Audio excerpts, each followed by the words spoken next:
দেশব্যাপী নানা আয়োজনে পালিত হচ্ছে বাংলাদেশ জাতীয়তাবাদী দল বিএনপির ৪৭তম প্রতিষ্ঠাবার্ষিকী।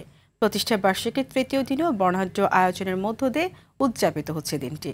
এ উপলক্ষে বিভিন্ন জেলায় র্যালি, আলোচনা সভা, শোভাযাত্রা সহ নানা আয়োজন করা হয়েছে।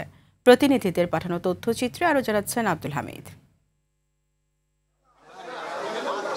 বিএনপির ৪৭তম প্রতিষ্ঠাবার্ষিকী উপলক্ষে ৭ দিনব্যাপী কর্মসূচির তৃতীয় দিনে ফ্রি মেডিকেল ক্যাম্পের উদ্বোধন করা হয় খুলনায়।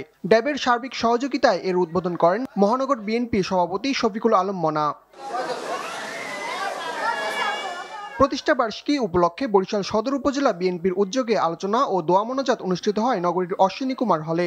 তারা মুক্তিযুদ্ধের চেতনার নামে একটি ব্যবসায়িক দোকান খুলেছিল। প্রতিষ্ঠা বার্ষিকী উদযাপনে ফরিদপুরে আয়োজিত সমাবেশে কৃষক দলের কেন্দ্রীয় কমিটির সাধারণ সম্পাদক শহীদুল ইসলাম বাবুল বলেন, দেশে এমন কোনো শক্তি নেই যারা আগামী নির্বাচন বানচাল করতে পারে।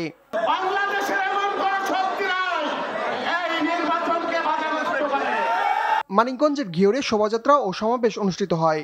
সমাবেশ থেকে সমৃদ্ধ দেশ গড়তে সর্বস্তরের নেতাকর্মীদের ঐক্যবদ্ধ থাকার আহ্বান জানানো হয়। নারায়ণগঞ্জের রূপগঞ্জে বর্ণাঢ্য র্যালি ও আলোচনা সভায় প্রধান অতিথির বক্তব্যে কেন্দ্রীয় কমিটির সদস্য কাজী মনিরুজ্জামান মনির বলেন, সাবেক রাষ্ট্রপতি জিয়াউর রহমান মুক্তিযুদ্ধের ঘোষণা দিয়েছিলেন। পরিবর্তনের পরে আবার শহীদ জিয়া যখন এই দেশের দৃশ্যরাধিক দৃশ্যপটে আবির্ভূত হন। অন্যদিকে জেলার ২৫০০ শোভাযাত্রায় অংশ নিয়ে মহিলা দলের কেন্দ্রীয় নেত্রী পারভিন আক্তার বলেন, দলের নাম ভাঙিয়ে অপকর্ম করলে তাদের পরিণাম ভয়াবহ হবে।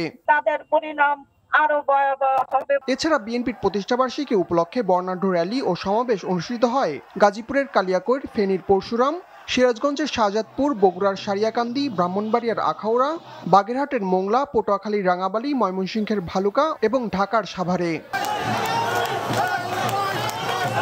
আব্দুল হামিদ, RTV।